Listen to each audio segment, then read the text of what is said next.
तो सबसे पहले नजर डालते हैं टॉप स्टोरीज पर। अमरीकी दबाव नजरअंदाज कर दिया गया। ईरान की मजलिस खबरगान ने शहीद आयतुल्लाह खामनाई के बेटे मुश्तबा खामनाई को नया सुप्रीम लीडर मुंतखब कर लिया है। बिल्कुल, ईरानी फौज पासदारान इन्कलाब ने सुप्रीम लीडर की पैरवी के लिए पुराज़्म दिखाई दी। ईरानी शहरी भी खुशी में सड़कों पर निकल आए, लेकिन सदर ट्रंप को नई ईरानी क़यादत पसंद नहीं आई। जंग के शोलों में तेल की कीमत के हवाले से बात कर लेते हैं, जिसको यकीनी तौर पर आग लग गई है। आलमी मार्केट में खाम तेल की कीमत $119 फी बैरल को छू गई है। बिल्कुल, कीमतें मुसलसल ऊपर जाती जा रही हैं। फिर साथ में आपको ये भी बताएं कि ईरान, अमेरिका, इसराइल जंग में सऊदी अरब भी लपेट में आ गया है। ड्रोन हमले में 2 अफराद जाँ बहक हुए हैं, जबकि यह भी बताया जा रहा है कि 1 दर्जन से ज्यादा जख्मी भी हैं। ये सब और दीगर खबरें भी शामिल करेंगे, लेकिन सबसे पहले बात करेंगे इसी जंग की, जिस जंग से हम देख रहे हैं कि अब इसका जो इम्पैक्ट है वो ग्लोबली तमाम ममालिक पर आ रहा है, खासतौर पर एशियाई ममालिक पर आ रहा है। अब ईरान का अमेरिका को एक और बड़ा झटका। शहीद सुप्रीम लीडर आयतुल्लाह खामनाई के बेटे को सर का ताज बना लिया गया। मुश्तबा खामनाई नए सुप्रीम लीडर मुंतखब हो गए हैं। वो ईरान के तीसरे रहबरे आला हैं। बिल्कुल, पूरे ईरान में लोग नए रहबरे आला मुश्तबा खामनाई की हिमायत में सड़कों पर निकल आए और कुछ मनाजिर जो कि इस वक्त आप टेलीविजन स्क्रीन पर भी देख रहे हैं, ये वो मनाजिर है जो कि सड़कों पर देखने को मिले हैं। ईरानी शहरियों की बड़ी तादाद नए रहबरे आला से एकजहती के लिए सड़कों पर आ गई। तो आपको बताएं कि इस वक्त जो सूरत हाल है, खासतौर पर ईरान की, नए सुप्रीम लीडर का ऐलान भी वहाँ पर कर दिया गया है। जिस तरीके से लोग सड़कों पर निकले हैं, इसके मनाजिर भी हमने आपको दिखाए हैं। तो ये सुप्रीम लीडर खामनाई के साहिबजादे हैं, जिनके मनाजिर हम आपको दिखा रहे हैं। मुश्तबा खामनाई, जिनको नया रहबर आला मुंतखब किया गया है। इसके साथ साथ अपने नाज़रीन को यहाँ पर यह भी बताएं कि इस बड़ी पेशरफ्त पर अमरीकी सदर को कुछ समझ नहीं आ रहा है कि क्या रद्द अमल दें। डोनाल्ड ट्रंप को ईरानी सुप्रीम लीडर के इंतखाब की खबर मिली तो बोले फिलहाल कुछ नहीं कह सकता। देखते हैं क्या होता है। इससे पहले सदर ट्रंप ने ठेकेदारी का मुजाहरा करते हुए खबरदार किया था कि हमारी मर्जी और मंजूरी के बगैर ईरान का नया सुप्रीम लीडर ज्यादा अरसा नहीं चल सकेगा। तो नए लीडर की बका हमारी मंजूरी से मशरूत होगी, यह भी सदर ट्रंप की जानिब से कहा गया था। सदर ट्रंप ने कहा कि जंग खत्म करने का फैसला नेतन्याहू की मुशावरत से होगा।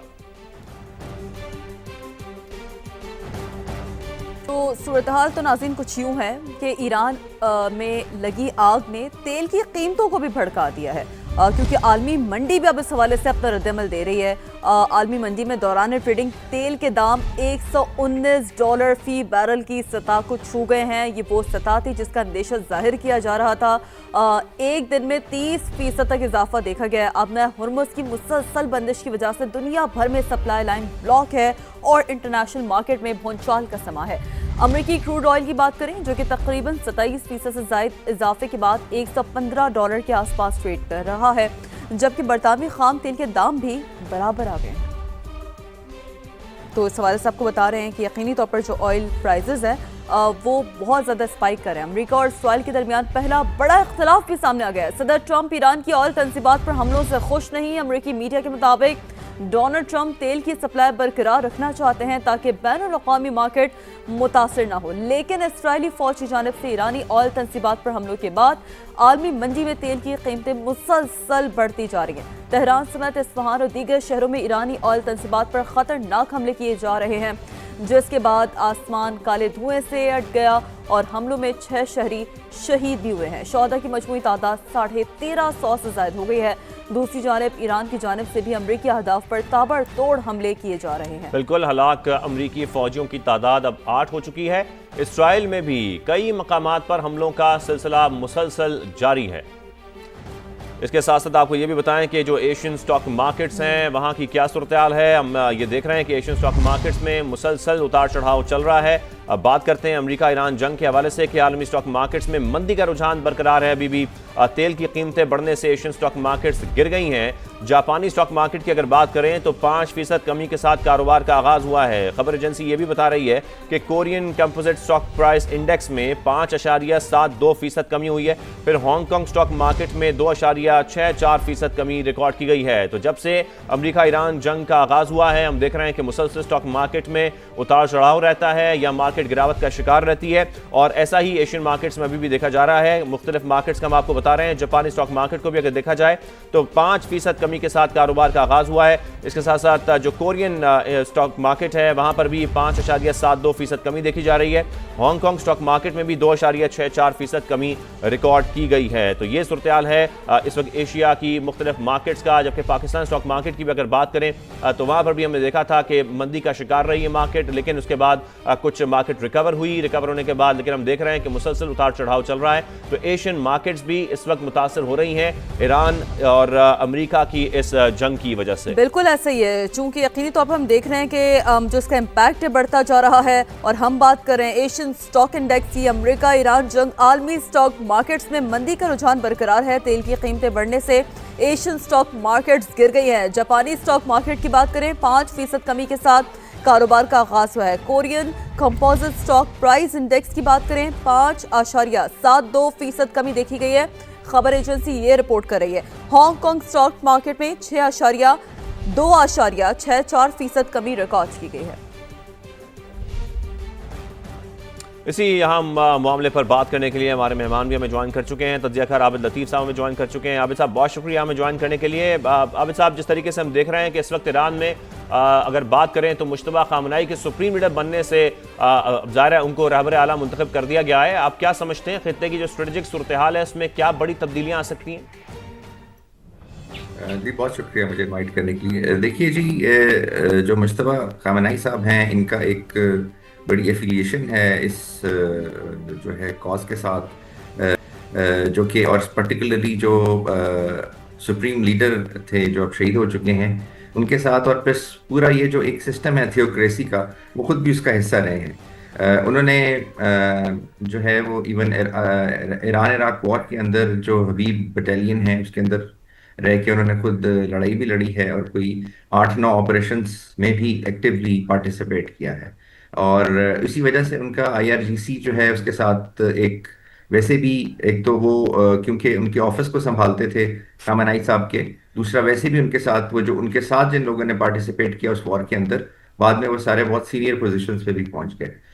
उनका भी फिर आप देखिए कि आप ये जो शहादत हुई है अली खामनाई साहब की, इसके अंदर इनकी वालदा, इनके वालिद यानी खामनाई साहब, इनकी वाइफ, इनका एक बेटा वो भी शहीद हुए।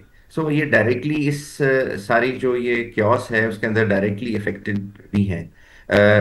होता यह है कि जो जब सुप्रीम लीडर जब तैनात किया जाता है जो की मशावरती काउंसिल है, रिलीजियस मशावरती काउंसिल, उसके थ्रू तो देखा यह जाता है कि उसको इस्लामिक जुरिस्प्रूडेंस पे भी बहुत अबूर हासिल हो और उसकी जो एक स्टैंडिंग हो दुनिया में इस जुरिस्प्रूडेंस के ऊपर। गो के ये जो है इस इनकी सिलेक्शन के लिए जब इनकी नॉमिनेशन हुई उसके बाद इनके सिलेक्शन का प्रोसेस हुआ जो पिछले 10-12 दिनों से चल रहा था, तो उसमें जो है वो इसको भी देखा गया और बाकी सारी चीज़ों को भी देखा गया और इसमें थोड़ा सा मैं समझता हूँ कि वेवर भी दिया गया कि जो इनके बाकी क्रेडेंशियल्स हैं उसको ज़्यादा वेटेज दी गई।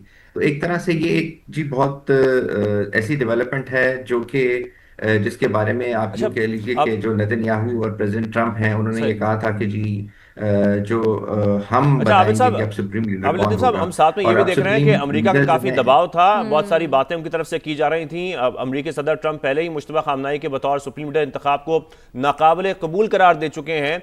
ऐसी सूरत हाल में आप क्या समझते हैं कि जो सूरत हाल बनती जा रही है, अब जाहिर है उन्होंने मुंतखब तो कर लिया है रहबर आला को, इसके बाद अमेरिका का रिएक्शन किस तरह का हो सकता है इस पर?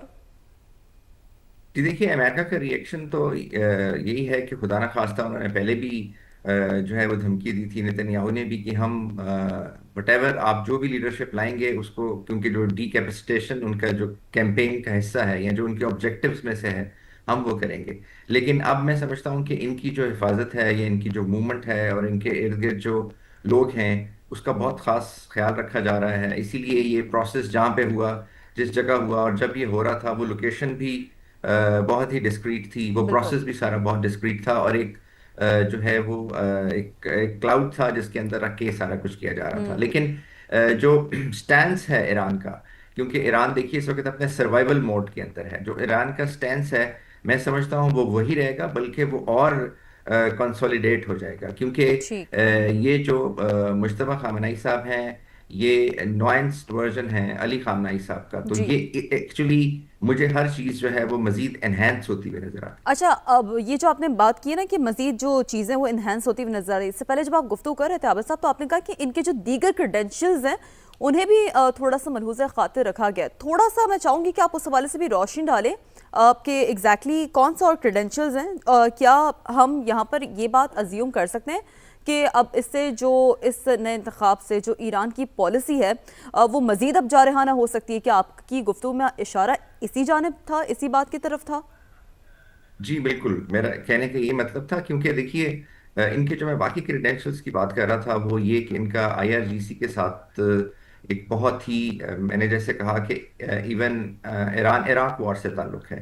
फिर इनका अ, जो जो वो स्टेब्लिशमेंट है जो ईरान की टेक्निकल चीज़ों को देखते हैं, लाइक उनका जो स्पेस प्रोग्राम है, मिसाइल प्रोग्राम है, उसके साथ भी इनका लिंक है, और साइंटिस्ट के साथ भी रहा वो, बिकॉज कि ये अपने जो ऑफिस है, जो इनके वालिद का ऑफिस था, फादर का, उसको ये देखते थे, और इन मामलात में जो थे वो डायरेक्टली अपने जो सुप्रीम लीडर हैं उनके साथ उनको असिस्ट करते थे। और फिर इनका जो इंटेलिजेंस है RIGC की, उसके साथ भी इनका बड़ा ताल्लुक है, और उनके जो ऑपरेशंस वो सारी चीज़ें अल-कुद्स फोर्स, और फिर जो इनकी बाकी IRGC की जो सब्सिडरीज हैं, आई थिंक उसको बल्मिंग लिए देखते थे। एंड प्लस उसके साथ साथ जो ईरान की जो डेमोक्रेटिक गवर्नमेंट है, जो डेमोक्रेटिक पार्ट ऑफ, एक तो थियोक्रेटिक पार्ट ऑफ स्टेट है, एक डेमोक्रेटिक पार्ट ऑफ स्टेट है, जो डेमोक्रेटिक पार्ट ऑफ स्टेट है उसके साथ भी इनके बहुत अच्छे ताल्लुकात थे। तो इसी वजह से जब ये इनकी शहादत हुई अली खामनाई साहब की, तो ऑल क्वार्टर्स जो थे वो उन्होंने पहले ही दिन इनका नाम दे दिया था, हालांकि अभी प्रोसेस नहीं हुआ था, अभी काउंसिल का प्रोसेस शुरू भी नहीं हुआ था। तो इसलिए मैं समझता हूँ कि ये जो एक तो जैसे मैंने कहा कि इनका इस जो शहादत है उसमें ना सिर्फ इनकी पूरी फैमिली, इनके वालिद वालदा, इनकी सही वाइफ और जो बेटा है वो भी सही। शहीद आबिद हुए लतीफ़ हैं, साहब, मैं आपकी जानिब प्लस आता हूँ। ये अहमद सईद सारे मिनाज साहब भी ज्वाइन कर चुके हैं।